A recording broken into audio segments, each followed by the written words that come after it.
I know this is a super random topic, but I was just thinking about this a lot and I couldn't really get it out of my head, so... The Jonas Brothers, at least from 10 years ago, or more, was an incredibly strange band. Now, when I was a kid, I did listen to the Jonas Brothers during their few years of incredible, like, omnipresence in pop culture thanks to Disney. Or at least to me, it felt like they were omnipresent back then. I mean, Camp Rock 2, a theatrically released concert movie, a sitcom TV show with multiple seasons, like, these guys were fucking everywhere. But as I've grown up, obviously my musical tastes have changed and whatnot, but I've gone back listening to their older stuff recently, and it's just like the most incredibly bizarre thing to listen to.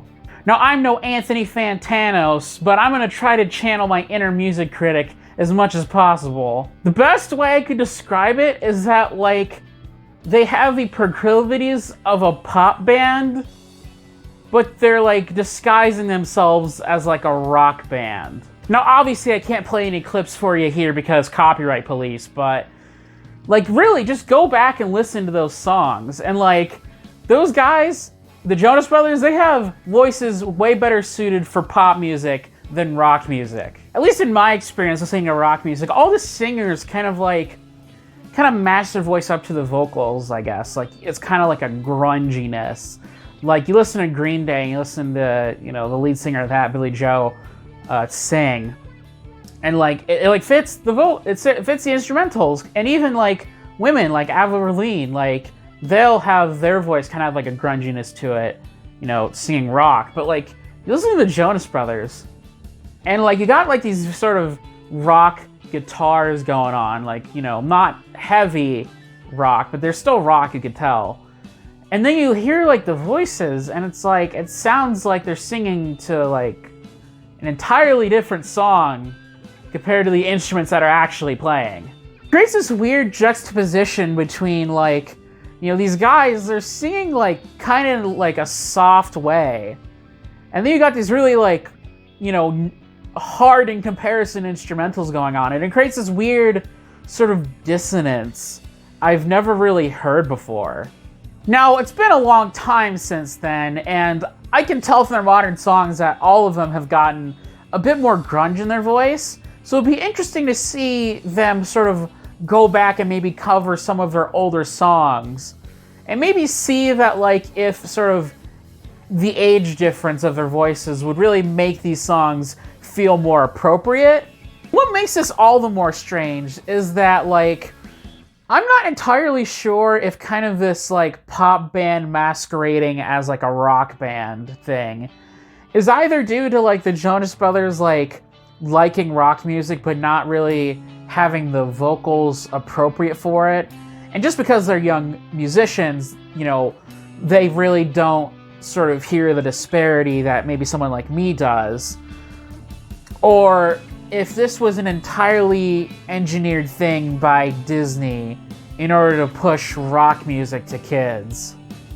I mean, I know the Jonas Brothers' first album has this problem, and I assume this is before they got in with Disney, but, like, it kind of makes me question, did them as musicians, like, willingly decide to, like, keep this sort of awkward dissonance for so many years, like, independent of any corporate influence?